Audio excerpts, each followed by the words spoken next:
Well, good afternoon, everybody. It's a little bit of a icky day outside, so it's even a better time to spend the afternoon with Herb Kaufman. Yay! Yay, Herb! Very excited, a lot of buzz. I heard residents talking about today's program, something new and exciting, miracle cures, outlandish remedies, and Victorian medical practices. How many of you know anything about that? Very good. I am sure you're going to be thinking about it. You might have something to share, and I'm pretty certain you're going to learn something obscure that's going to stay with you. If anything, Herb's discussions always make you think about things differently. So, without further ado, please welcome Herb Kaufman. Yay! Herb, I'm going to put you on the spot. Yes. Please give a brief bio to any new people that might be here today. Tell us a little bit about yourself. Heather knows I'm very modest. I honestly don't have a big ego. I left it at work. After I retired, I left my. What did you do before this? I was a director of human resources. I was the director of employment operations, believe it or not, for the school district of Philadelphia. I hired everybody and sometimes fired people and did all kinds of stuff. Yeah, I had 55 people in my department that worked for me. But thank God I was able to retire. I have a bachelor's and master's from Temple in education. And before I retired, I decided that I wanted to do, I am not a couch potato.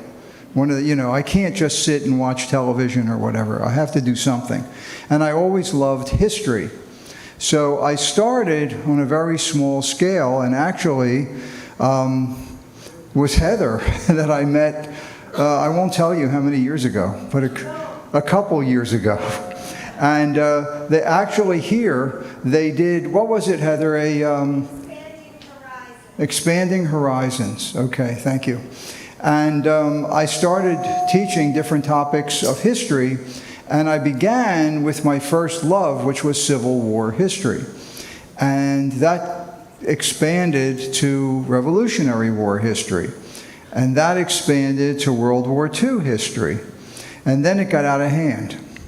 So now I do all kinds of different programs. I also am a wonderful 1863 physician. And this pretty lady here just said this morning she had Novocaine and had a tooth pulled. And I told her that I did bring my tooth key with me. So that if any of you have a tooth issue today, we just wrap this right around your tooth and pull, and we can take care of that for you. So please, just let me know after the program and I'll take care of it for you. Now, she said they didn't have Novocaine, but I brought something else just as good. I brought a nice big bottle of opium. Ooh. Oh, I got a nice, ooh, yes. So we can just take a little of this, and I'll talk about this a little later, but it's a nice big bottle full of opium, so, I can take care of your pain, don't worry about it. So, let me talk about, and what I'm going to do is start off with discussing really Philadelphia, which was a big medical center during the 17th and 18th century. And Philadelphia, let me get out of the way of the picture here, was not Philadelphia of today. It was the largest city, actually larger than New York, believe it or not, during this era. And it was 500,000 people packed between South Street and Vine Street, river to river. All these people and industry were all packed in there together. Now, when you watch television, and they show you Independence Hall, and they show you Ben Franklin and John Adams, and then later on people in Philadelphia, and what do they look like? Oh, they have their hats and their wigs, and the women have beautiful gowns, and they're multicolored, and they're walking through the town. It's just lovely, except that's really what it looked like. It was awful. And again, these are like little later photographs, but it gives you an idea. Philadelphia was an exceptionally unhealthy city. It was full of smoke, it was odors, and the industry was packed between all the houses. In those days, you know, your commute today, when you turn on the radio and you hear the commute, right? This 309's jammed and 422's jammed and whatever. Well, in those days, you walked out of your house and you walked down the street into the factory, and that was your commute.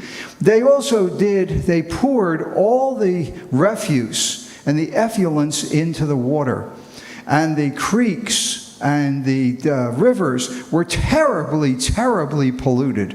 There was just no consideration because they did not understand germ theory. And as a result of that, you know, we talk today about COVID. You can only imagine during this era, cholera, smallpox, measles, typhoid fever, scarlet fever, yellow fever. The worst was consumption, which means consume the body. That was tuberculosis. And as you'll talk about towards the end of the presentation, they couldn't cure you. They had no cures. So during this era, they didn't understand germ theory. And they said, well, illness is spontaneous, and it comes from the bad, unhealthy vapors. And your illness, they couldn't explain it, so they called it a miasma. And everything that you had was a miasma. Now, the smells were really, really bad. And they had a wonderful medical term for that: noxious effluvia. So what it means, it's Latin for bad smell. And that's what they considered it. Now, how did you become a doctor in this era? Now, today you all know, to become a physician, you have to go get great grades at high school, and then you've got to go to 4 years of college, and then you got 4 years of medical school, and then you're an intern, and then you're a resident, and then you're a fellow, and then maybe they'll let you practice with people. Well, in those days, here's how you became a doctor. I think I'll be a doctor. There were no requirements. Neither literacy, nor prior academic achievement, nor good moral standing was of consequence, as long as there was the ability to pay. So you would go to the professor at Penn or Jefferson and say, "Hi there, I'd like to be a doctor," and the fine professor here would hold out his hand, and you would put your money in his hand and you were in. Age didn't matter. You could be 14, 15, 16, didn't matter. You didn't need an education. You simply paid. And medical school was all of 2 years, 9 months and 9 months, and that was it.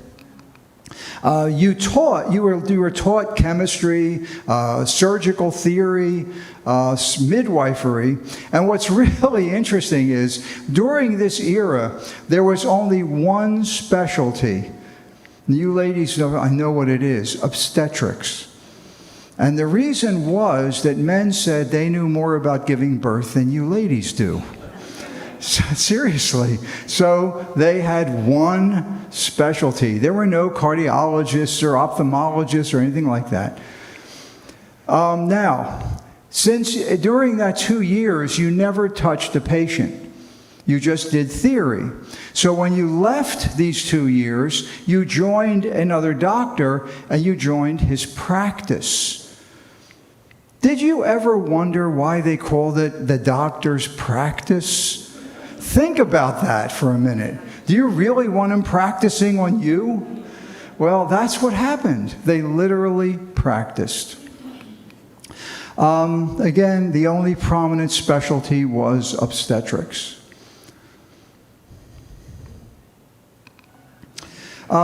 During this era, most physicians were not surgeons because they didn't really teach that. And the only way to learn it was to look over somebody's shoulder and watch them do it.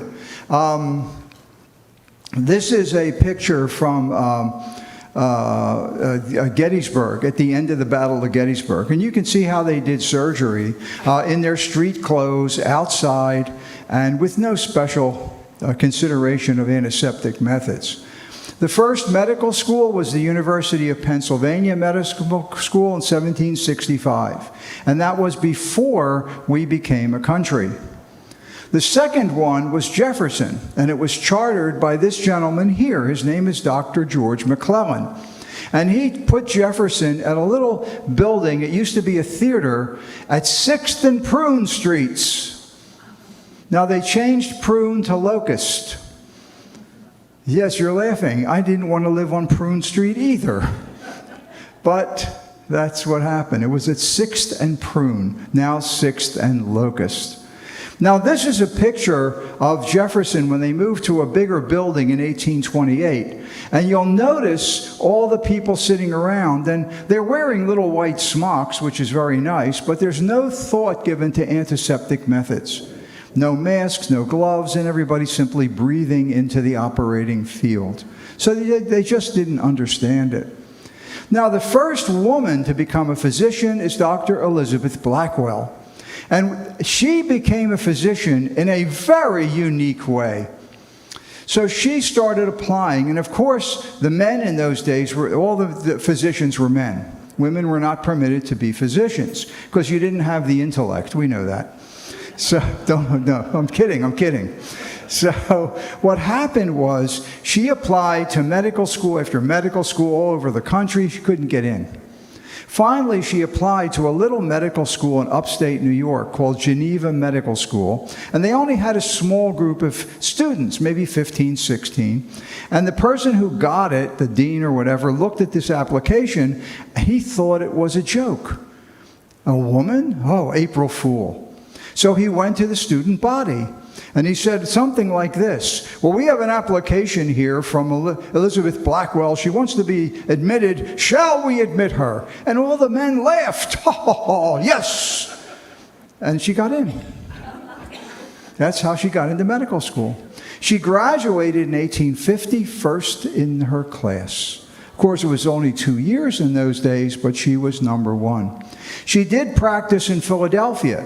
This is known as Blockley Alms House. Later became, some of you may remember, Philadelphia General Hospital. That's what it became later. And this is the first women's medical college. It was in Philadelphia also at 6th and Arch. And one of the other preeminent female physicians was Dr. Ann Preston. And she also spent her entire life working and trying to get women into the medical field.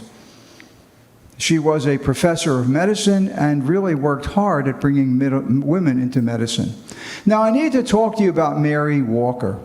Mary Walker was one of the early physicians as well.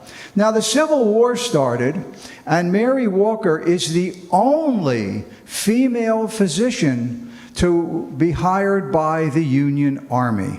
She's the only one. And she then, well, here's the problem. This very nice lady here and this lady next to her, you're going to jail because you're wearing pants. Now, in those days, they called them trousers. And it was illegal for women to wear trousers. You had to wear a dress, a skirt. Now, Mary Walker said, well, wait a minute, I can't walk around a battlefield or in a hospital in a skirt. So she invented her own uniform that you see up here on the left. And she had this small skirt, and then you can see the trousers underneath. Now, what happened, let me just go back a minute. What happened was really interesting. She was captured in 1864 by the Confederates, and they thought she was a spy, and they were going to hang her. And it took the Union government 4 months to convince the Confederates that, no, she's a female doctor, and they couldn't believe it.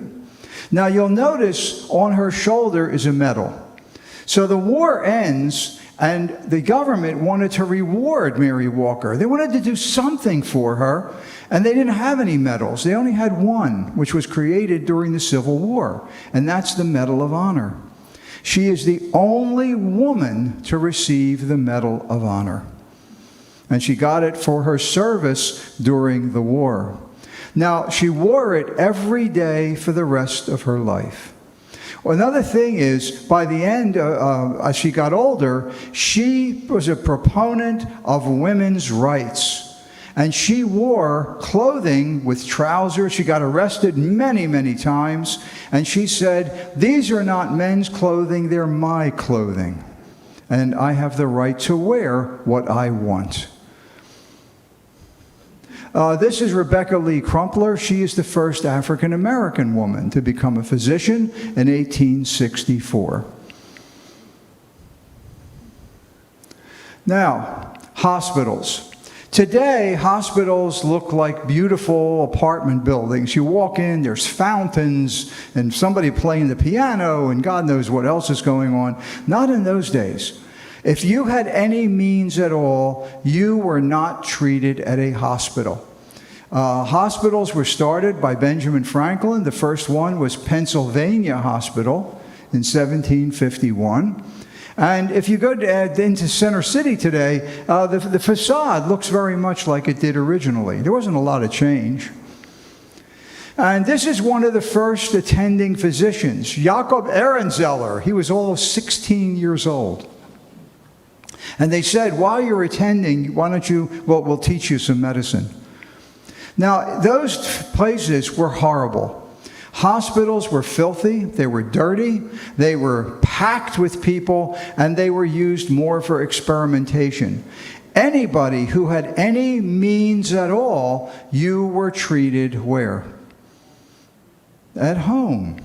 Do you guys, you remember this? Anybody remember a house call? Yeah? Yeah, try that today. You know, that's an obsolete term.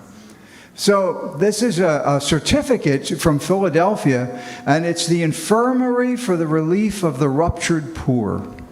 Because the poor were the only ones that were seen in a hospital. Nobody of any means would expose themselves to this kind of environment. It was only the poorest people. And again, it was used for experimentation and for, training other doctors. Not a pleasant place to be. If you had any means at all, you were treated at home. The doctor came to your house. Now, there are three, what I call Civil War-related presidents. Lincoln, Garfield, and McKinley. President Lincoln, obviously, and Garfield and McKinley were both officers during the Civil War. All three became president, and all three were assassinated. Now, all of them were treated somewhere other than a hospital. And just very quickly, Abraham Lincoln, after he was shot, was taken across the street to the Peterson House. Washington had many hospitals, but you wouldn't take a prominent person to a hospital. It's the last place you would take them. And he was then treated by many physicians, as many as 12 physicians, who really couldn't treat anything. They had no idea what to do. And he passed on the morning of April 15th, 1865. 1881, James A. Garfield was in the railroad station. And by the way, in this era, we did not guard the president. There was no such thing as the Secret Service. As a matter of fact, Lincoln was assassinated, Garfield was assassinated, McKinley was assassinated, and Congress, moving quickly, after 35 years, figured maybe we should guard the president. And it was only in 1902, after the third president was assassinated, that Congress then authorized the Secret Service to guard the president. So Garfield in 1881 was in a train station, he was shot, and he was treated by one of the most preeminent physicians of his era, Dr. Willard Bliss. Now, I need to tell you something about Dr. Willard Bliss. His given name is Doctor. He's Dr. Willard Bliss. So when he became a physician, he's now Dr. Willard Bliss. Now, the kind of person I am, I was curious, how did he get the name of Dr. Willard Bliss? Well, it turns out that Dr. Willard attended his mother when she gave birth to him. So she named the baby after the doctor, the physician. So he became Dr. Willard Bliss, and then when he was a doctor, he changed the D, so he was D. Willard Bliss, which made sense. Now, the one thing about Dr. Bliss is he did not believe in antiseptic methods. He didn't understand germ theory.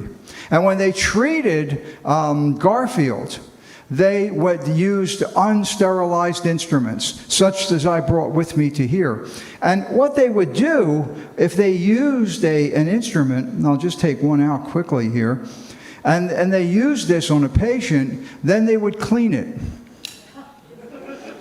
And then they went on to the next patient. Now, it sounds terrible. Remember, they didn't understand. Germ theory was accepted in Europe far before the United States. We didn't accept germ theory until the 1920s even. And what happened was he was treated by Dr. Willard Bliss, and the story is quite fascinating. I don't have time to go through the whole story. But later on, when antiseptic methods came into play, one of the early physicians who accepted antiseptic methods, his name was Dr. Arpad Gerster, and he made a speech. And in the speech he said, in the treatment of Garfield, ignorance is bliss. And that's where that term comes from. In treatment of Garfield, ignorance is bliss. Then there's William McKinley. This is 1901. He was shot at the Panama Pacific Exposition in Buffalo, New York. I got to tell you a side story. The vice president's name was Theodore Roosevelt, Teddy Roosevelt. Now, he was hunting. So when they shot Garfield, they shot the president, he was pretty much unconscious. No one bothered to tell the vice president. We were without a president for 8 days. And finally, when McKinley passed away 8 days later, they thought, oh, gee, we better find Teddy. And they sent emissaries out looking for him in the woods and said, hey, guess what? You've got to be president. No one told them. We were literally without a president for 8 days. He was shot, and again, he was not taken to a hospital. He was taken to that home that you see there. And again, treated by physicians without antiseptic methods. Now, when they treated him, and I know I have all the background of this, which I don't have time to go into today, but he was in an infirmary at this exposition. And they sent out a call, we need a doctor. So a man walked in, Dr. Theodore Mann, and they said, oh, Dr. Mann, you're here. We need you to operate on the president. The only problem was he was an obstetrician. And they had an obstetrician without antiseptic methods operate on the president. He got gangrene, and within a week he was gone.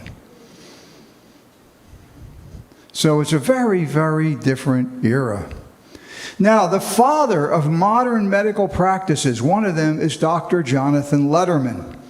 Now, he was medical director of the Army of the Potomac during the Civil War. He was trained at Jefferson, at 6th and Prune. And on his grave at the Arlington National Cemetery, it says, medical director of the Army of the Potomac, who brought order and efficiency into the medical service, and who was the originator of modern methods of medical organization in armies. Now, he did more than that. The private sector copied the things that he came up with. Now, one of the things he came up with was something called triage.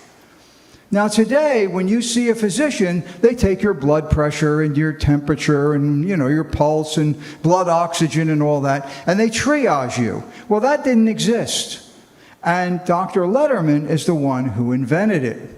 He also looked at this. Now, this is called an ambulance.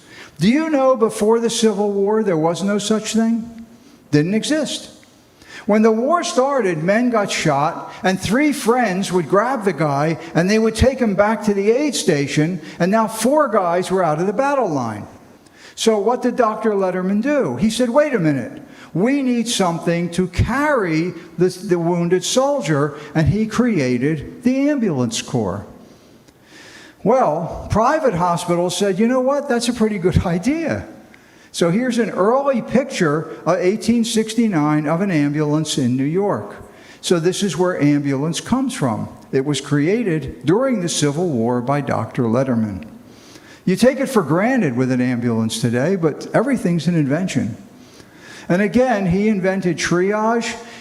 You first figure out, look at the people, figure out who can be saved in that era, who could not be saved. They were then taken to a hospital very near the site for surgery and then to recover at a major hospital. And here's a few pictures. Now, the reason I use the Civil War is because the Civil War was right in the middle of the Victorian era, right in the middle of the reign of Queen Victoria. This is a hospital that existed at Gettysburg after the Battle of Gettysburg until November 1863. One of my favorite pictures, that's the embalming tent, and 2 soldiers volunteered to stand there in the coffin. I don't think I'd volunteer for that. Well, hospitals themselves, the military hospitals, were not hospitals like you and I know them. They were convalescence centers. And this is where the soldiers were taken. Philadelphia had 24 military hospitals in the city alone. And these were all convalescence centers.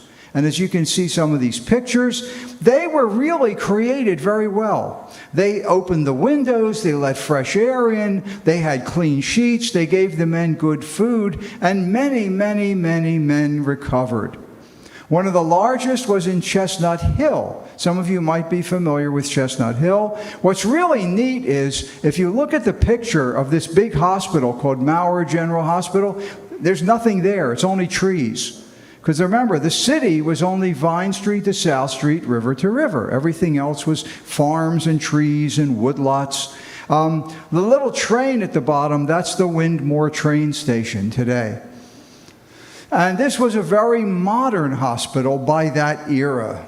And you can see the wings of the hospital there. And again, this was considered a convalescence center where soldiers were taken, just like today. We take them to large military hospitals to recover. This one was in West Philly. This is called Satterlee Hospital. And it also was a very large hospital. And again, if you look at the picture, if you can imagine West Philadelphia with nothing but trees and shrubs. This is the memorial that's put across the street at Clark Park, honoring the hospital that was there. Now, the nuns served as nurses. They were not trained like today's nurses, but they assisted the men, and all the nuns who worked with the soldiers were called Sisters of Charity. The order they came from did not matter. They all were given the same name. In Philadelphia, there were quite a number of hospitals I mentioned. This one was a lot of them were in South Philadelphia today. That's the Citizens Volunteer. This is a neat one. I have to tell you about this story. This is the Cooper Volunteer Refreshment Saloon. Now, a saloon's not a bar. There's no alcohol served. It's a place where you got food and sustenance and a bed. Now, you see the lady there in the picture? Her name is Anna Maria Ross. Now, Anna M. Ross was known as the principal matron.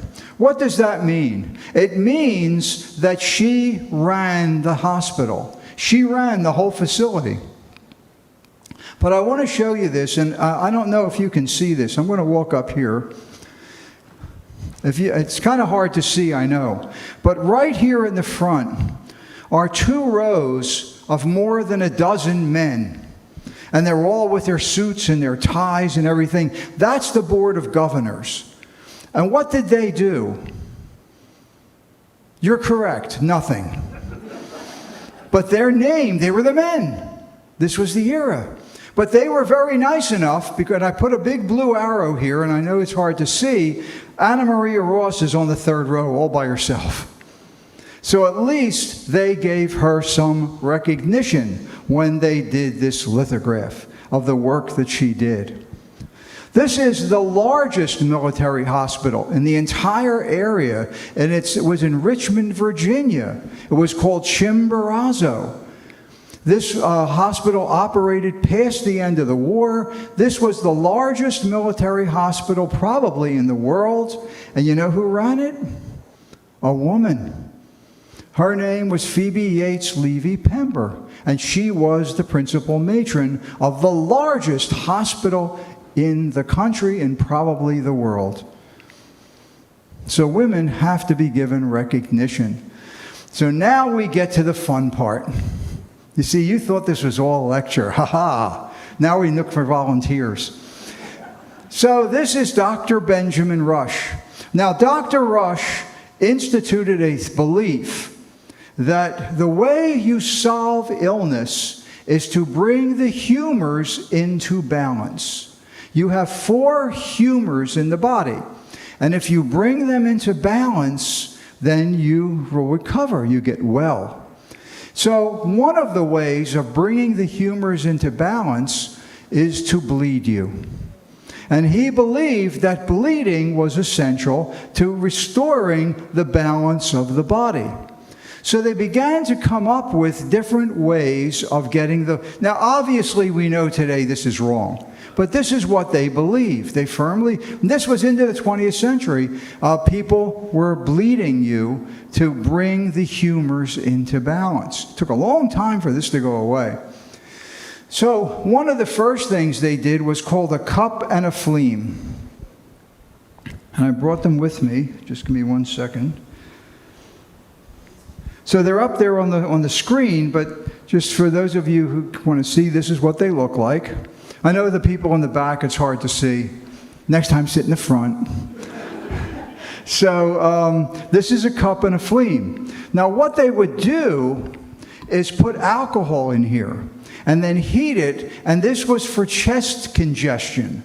So if you had, and remember, they couldn't diagnose it. So if you had a cold, bronchitis, pneumonia, cancer, it didn't matter. They heated this up, put it on your chest, it raised a blister. Then they took these sharp razors and lanced it.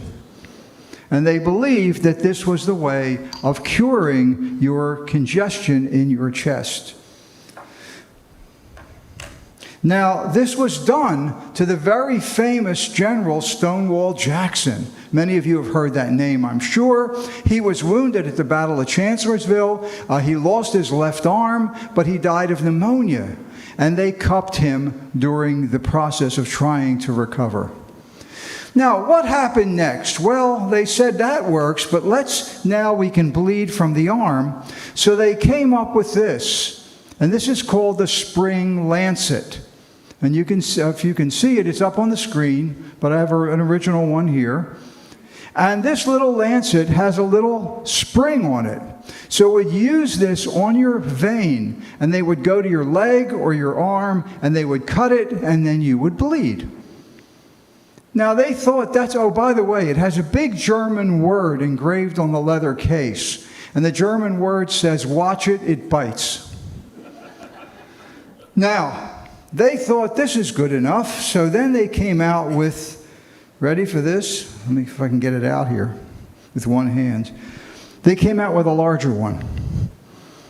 So this was used for, anybody want to volunteer? I never get volunteers, I don't understand. So this is called the spring lancet. And again, it has a sharp razor, and this was used to lance the vein of your arm or your leg, and they could then bleed you. Now, well, the medical profession said, well, if one blade works, how about multiple blades? So they invented something called a scarificator. Excuse me 1 second.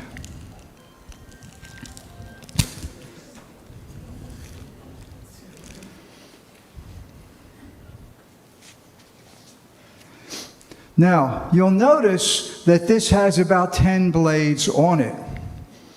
So, where's my button? Here it is. They came up with 2 different styles. This one was made in France, And the gold one that you see was made in Germany and Vienna. And what the idea was to have multiple razor blades and then bleed you that way. So let me show. I'm going to have to put this down for a minute, but I'll show you. So what you would do is you would have your arm, and then, and I can't show everybody, but I'll do as quick as I can, you would press this button. Oh, okay. Can you see that, ladies? And what I got, well, I'm sorry. How about I take that one around? Well, it's really old. Okay, you don't trust me, you don't trust me, that's all good. No,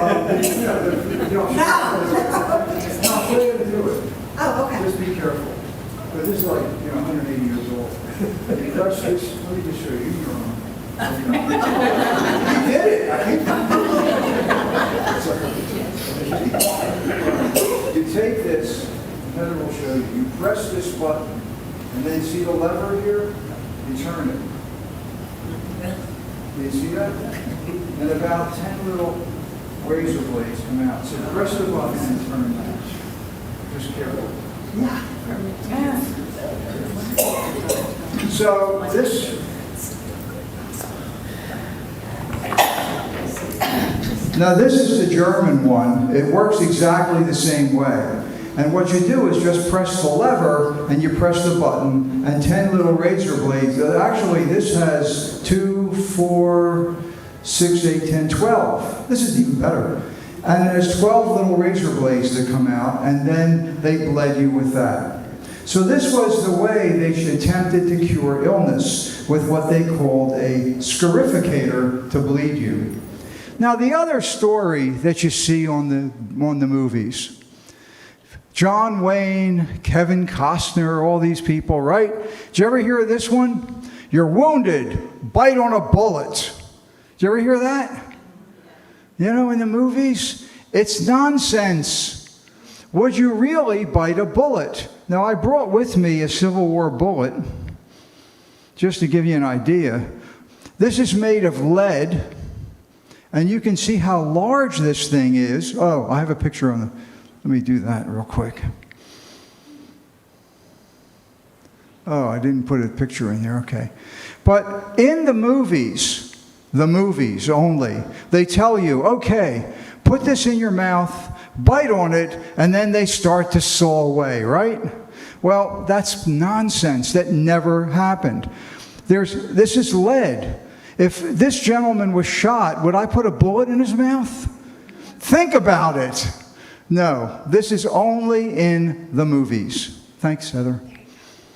So, they never did that. This is the medical and surgical history of the Civil War. And in it, they documented 80,000 operations. You know how many were done without anesthesia? 0. There are no recorded operations without anesthesia. That's only in the movies, because it's more fun, right? Hold them down, and the guy takes out the saw. Here it is. Oh, good. Woo! I mean, this is just silly. I mean, they did not know a lot, but on the other hand, they were not butchers. They did what they could. And ether had been invented as far back as 1842. This is Dr. Crawford Williamson Long. And later on, a dentist. See? Don't yell at the dentists. Dr. William T.G. Morton invented, both of them together invented ether. And this was the picture you see is the first operation done in 1842. And the physician who did it, he said, "Gentlemen, this is no humbug." Oliver Wendell Holmes coined the term anesthesia. Dr. James Young Simpson in Scotland invented chloroform. Oops. And Queen Victoria was the first upper-class woman, I should say, to use chloroform in the birth of her 8th child, Prince Leopold. And after that, it spread around the world. So we had chloroform and ether. Both were well established by the Civil War, and when you see the people whacking off arms and legs in a John Wayne movie, it's not true. It's only in the movies. Now what you see here, this is Dr. Julian Chisholm, and what he did, he invented, if I can find it, he invented what's called the little anesthesia implement, and this was the first attempt at titration. And what they would do is put this in your nostril, pour the chloroform in there, and then see if they could measure how much to give you. So that was his invention.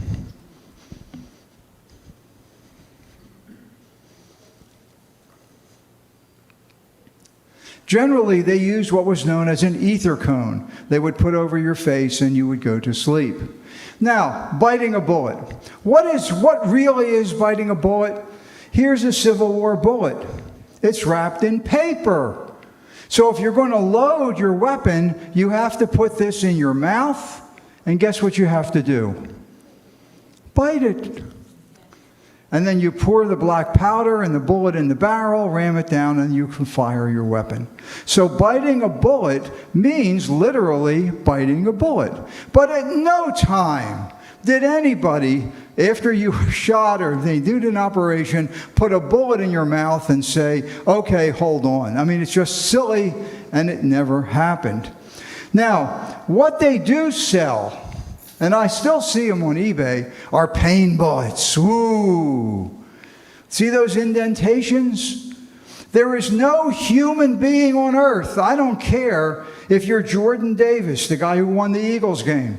You cannot bite a bullet and make a mark in it. It's lead.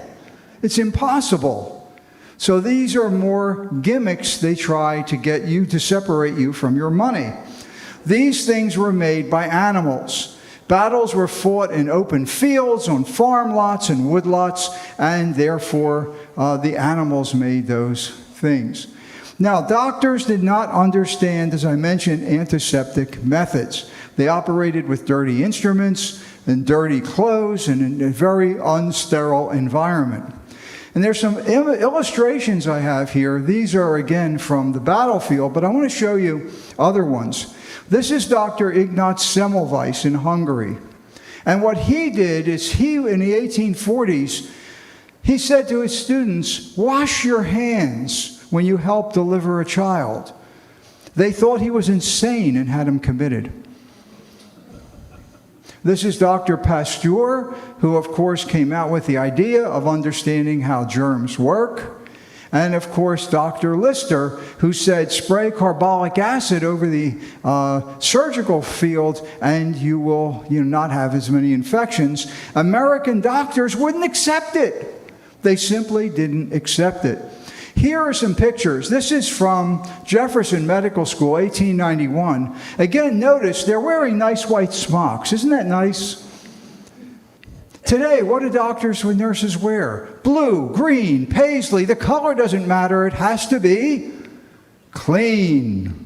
And they didn't understand that. And again, you notice no gloves. This is 1891. No masks and people just breathing into the theater. This is my favorite. This is unreal. This is from NYU Medical Archives.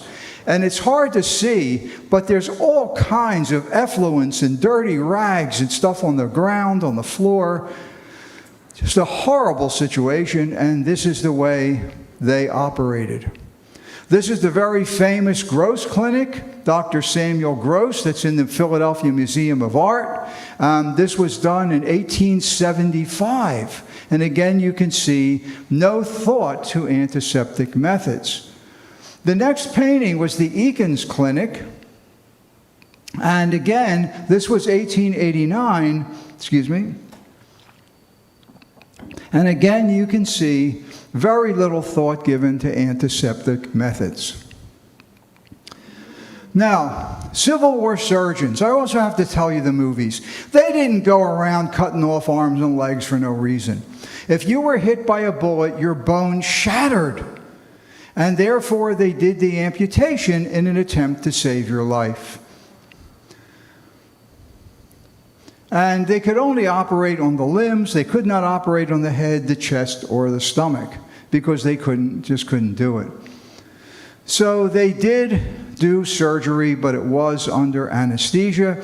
And if you'd like to look at a surgical set, I have it here. You can take a look at it later. And again, by the end of the war, these soldiers survived. They gave them good food, they were in clean facilities, and they really survived. Now, the lady in the middle, really interesting woman, her name is Caroline Hampton Halstead. She invented surgical gloves.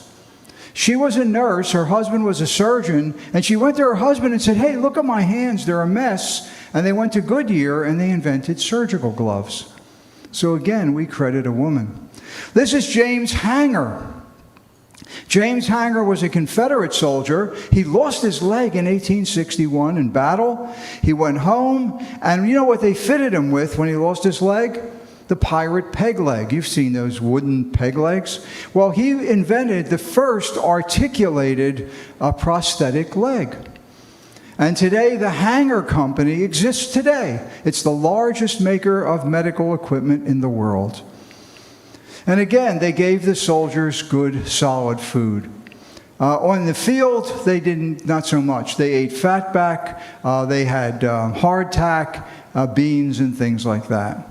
Now we get to the good stuff, the drugs. Now again, people in this era were desperate. All these diseases were out there and they couldn't cure you. And they were desperate. So the drugs were made of three things: opium, alcohol, and roots and herbs. The reason is that opium will not dissolve in water. It'll dissolve really well in alcohol.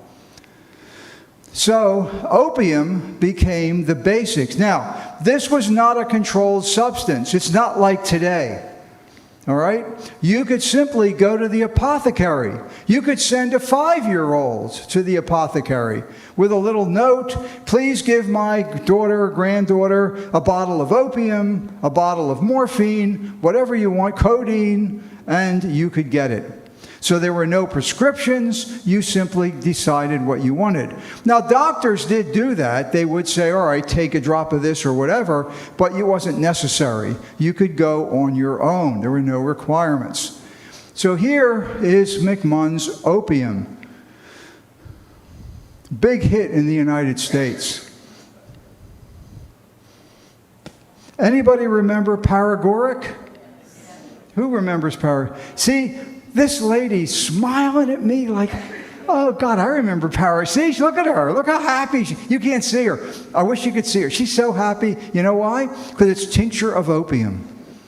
Paregoric, if you look at the little bottle here, it's 46.5% alcohol and 1.9 grams of opium. Wasn't that good? Yeah, and your parents put it on your gums, right? Or they give it to you for your stomach ailments? For your stomach, sure, why not? No wonder she's so happy.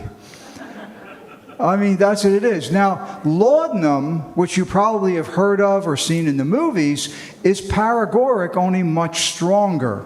It's the same thing. It's tincture of opium. Let me show you this. That's the Sears catalog. So you could buy laudanum and paregoric in the Sears catalog. You did not need a prescription. And again, to sell it, and I always find marketing so interesting. Look at the pretty girl there with her bottle of laudanum.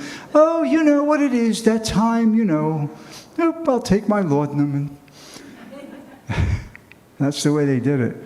Following the Civil War, of course, soldiers were addicted. Many people were addicted, and it was simply called the soldier's disease. Now, there was also something called calomel, which I'll talk about in just a second, and that is mercury chloride. That was used for stomach ailments. Now, you must know mercury is a poison. It will kill you. But people didn't know that, so they took calomel for stomach ailments. They even made it into a pill called the Blue Mass. And it is said that Abe Lincoln himself took this. Now, I discovered this, kind of neat. there was a musical family called the Hutchinson Singers. And it was a family of singers. And they went around and sang to people. You know, they would come here and sing to you and whatever. And one of the songs they had was called Go Call the Doctor and Be Quick, which was an anti-calomel, because they believed calomel was poisoning you, which it was. I'm just going to give you a real quick part of this. When A or B is sick, go call the doctor and be quick. The doctor comes with much goodwill, but never forgets his calomel. He takes the patient by the hand and compliments him as a friend. He sits a while his pulse to feel, and then takes out his calomel. He then deals out the precious grain. This, ma'am, I'm sure, will ease his pain. Once in 3 hours, a toll of bell. Give him a dose of calomel. The man in death begins to groan. The fatal job for him is done. He dies, alas, but sure to tell, a sacrifice to calomel. And that's entertainment. Can you imagine singing this? Unbelievable, isn't it? Okay, let me put this down. Now, a few other things. This is one of my favorites. This is syrup of squill. Where is my bottle? Here it is. This is great stuff. All right, let me find a volunteer. Okay, this beautiful lady here, what's your name? Cheryl. You know, everybody know Cheryl? Okay. Now, Cheryl came in, and she walked in the other day. Heather saw her and said, oh my God, Cheryl, you look pale. Are you all right? Do you feel okay? You're so pale. And Cheryl said, oh no, I feel all right, but you're so pale, you got to go to the doctor. So Cheryl went to the doctor, and he gave her a very good dose of syrup of squill. Now you'll notice the external evil comes out, right? So that's good, right? Okay. But what happened is this. You see, when Cheryl returned, she saw Heather, and her cheeks were rosy. And she said, oh my God, Cheryl, you look great. Now, syrup of squill, among other things, has a high amount of antimony and potassium. That raises your blood pressure. Her blood pressure was 400 over something. But she had rosy cheeks, and she looked good. And even today, when you see someone who's ill, you say, oh my God, you look good. Well, because we couldn't see in those days, and syrup of squill was made to make you look good. There was actually a lot of stuff in here. Squill is a root. It's a root that's ground up. But the antimony and potassium and sugar, so it tasted good. And again, she would take this, and she had rosy cheeks and 400 over something blood pressure. But what the heck? So let me put this back. Okay. I got more drugs for you. This is great stuff. Dover's powder, opium and ipecac, if you can only imagine. Quinine could cure malaria. They knew that. But then they gave you quinine for everything, which really didn't much help. And then there's arsenic and strychnine. Now, many of you believe that arsenic and strychnine is poison, but they used it as a stimulant. So in small amounts, if you were ill, to stimulate you, and women giving birth were given injections of arsenic and strychnine because they believed that this was healthy. And in this one, there's 10% alcohol on top. So, you know what it is? They couldn't cure you, but you didn't care. Now, I found a bottle recently that absolutely astonished me, which I had never heard of. Where is it? This is a bottle of hemlock oil for headaches. Oh, yeah, this is hemlock. And again, it's a poison, but it's 50 cents for the bottle, and you could use this for headaches. You didn't have a headache anymore if you took it. Okay, now, let me show you the different drugs. First of all, there were no accrediting groups.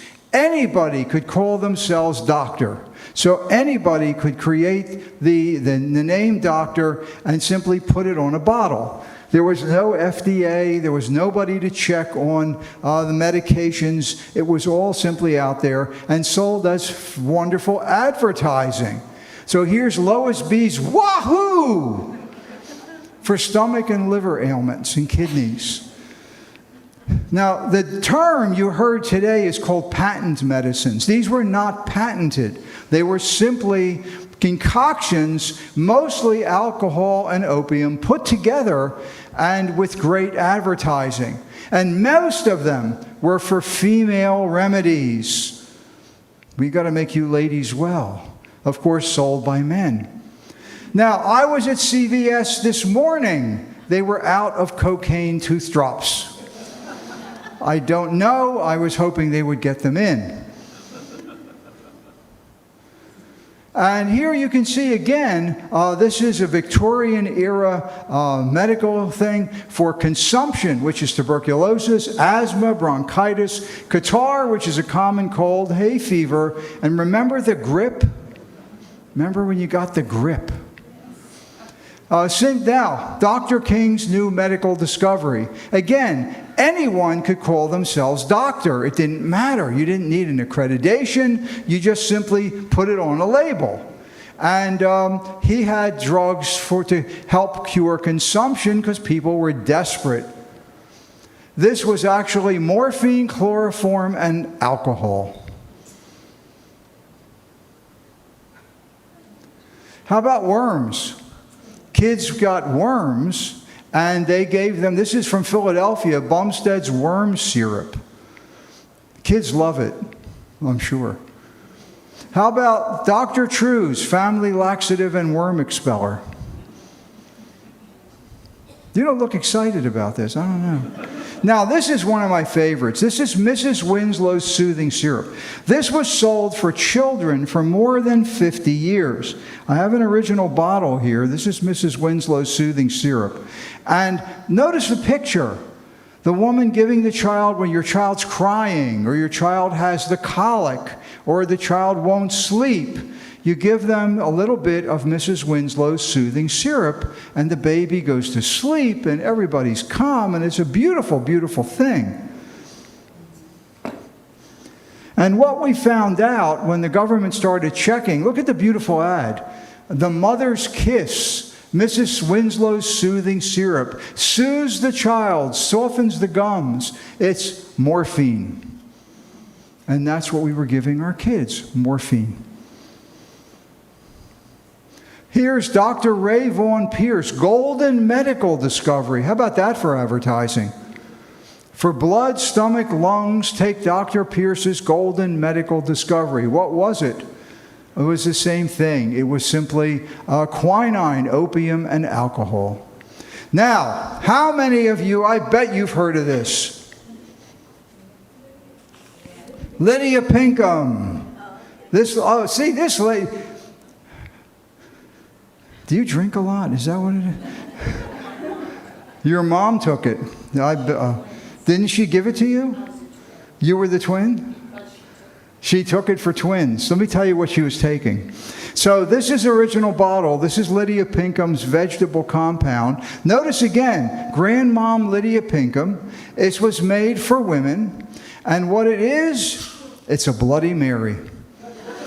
That's all it is. She took pureed vegetables, added whiskey, and sold it as as Lydia Pinkham's vegetable compound. All it is, it's or a V8 on steroids, depending on how you look at it, but it's a Bloody Mary. That's all it is, pureed vegetables and alcohol. So that's why this lady and these two ladies in the front are so happy. They're smiling, and now you can see why. Okay, I'll put that away later. All right, Dr. Daniels. Now, he made a remedy that you could either rub it on your arm, if you get bursitis, or rub it on your horse. Either one doesn't matter. Now, because used for man or beast. Now, Dr. Daniels then said, you know what? I can make more money making stuff for animals. He invented catnip. That little ad you see there, the company's still there, Dr. Daniel's Catnip. That's a Walmart ad. He invented catnip. Henry Wampole, this is one of my favorites. He's in Philadelphia. This was on Calla Hill Street. You can see that huge factory. He made something called Chlorodyne number 1, morphine, cannabis, and nitroglycerin. Woo! That'll make you happy. How about this one? He also made Turpin, a healing expectorant and deodorant. Now think about that. A healing expectorant and deodorant. I'm not sure how that worked either.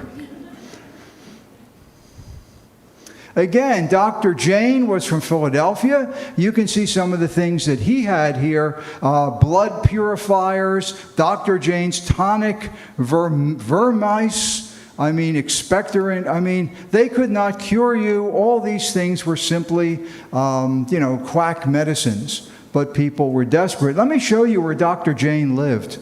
That was his mansion at 18th and Walnut. He made a lot of money selling that stuff. I would not personally buy a drug called swamp root. However, Dr. Joyce Kilmer, now he's no more a doctor than I am. A newspaperman, horse breeder, and now he became a doctor, and he put out this thing called swamp root, and it will cure everything from pimples to syphilis, lame back, bloody bloat, ulcers, and a rundown constitution. Why not? Dr. Kuhlman's Vegetine, same thing, consumption, headache, general debility. Now, they also had a lot of drugs, mysterious Indian remedies. How about Kickapoo Indian Sagwa? For blood, liver, stomach, and bowels. Isn't that great stuff? Then we end up with Hembold. Now, Mr. Hembold, he called himself Dr. Hembold. He was from Philadelphia also. Now I want to share with you, and then I'll be done, Heather. I promise. This is a real newspaper. This is the Illinois State Journal, June 4th, 1870. This is completely real. On the back, you can see, let me see here. A big ad goes the whole length of the paper. And it says on it, woman. And this is for Dr. Hembold's elixir for women's remedies. Now let me tell you what this will cure. I want to get to the bottom here. Try to do this carefully. Okay, you ready? Hembold's extract of boohoo for women. Boohoo is a root from Peru. And this is what it will cure. You ready? Where are we here? General debility, mental and physical depression, a determination of blood to the head. This is my favorite. Confused ideas. Where are we here? Confused ideas, hysteria, general irritability, restlessness, sleeplessness, muscular inefficiency, loss of appetite, dyspepsia, heart palpitations, and so forth and so on. All in one bottle for $1. Now, it'll be sold outside, I understand, but it's a real... Now, Hembold also... again, a Philadelphia manufacturer, made a lot of money doing this. And of course, there were many others. There were electric medicines, there were magnetic medicines, there were all kinds of different drugs that they sold to people with beautiful advertising. And then the last one we'll do is aspirin. It's real. 1899, that gentleman you see, Felix Hoffman, invented aspirin for Bayer. Now, Bayer sold aspirin. And then they said, you know what? Cheryl said, the aspirin doesn't help. I had a tooth extraction. Doesn't help. I still have pain. So they came out with heroin. So Bayer, you could actually go to the store and buy Bayer aspirin or Bayer heroin, whichever worked best. So there you go, a quick look at medicine during the Victorian era. I hope you've enjoyed it. Oh, I do want to show you one other thing real quick. I brought one of my other instruments with me. I just want to show you. This is so cool. This is beautiful. Let me go around here. If you see this, anybody think they know what this is? All right, this is a tongue depressor. You got it. Very good. A tongue depressor, it was used. You can see the brass is pretty much worn off. It's very pretty. And it was, they simply went to you and looked in, and then they went to you, and then they would go to the next person. And of course, that was the way it was used. So this is a beautiful brass tongue depressor. So anyway, anybody have any questions real quick? I know I've run over my time here. You're all scared of, right? You're all scared to death. All right, well, thank you for inviting me. I really appreciate it.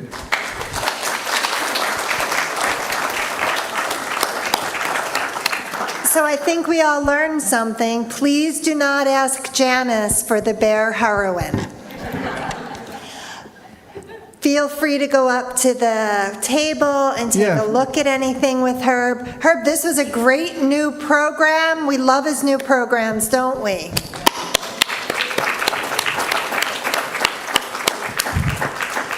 And it's no wonder people died so young back then. Yeah. I have other stuff here, but I don't have time to show you everything. A couple of them are going to stay with me, but I really think this is the clincher right here, the one that's up there. But thank you very much. Thanks, we all Heather. learned something new, and thank you to all of you for coming out today. Herb will be back in November, so we'll see what he has in store for us then. I let Herb pick whatever he wants to do and bring it to us. Have a great afternoon, everyone.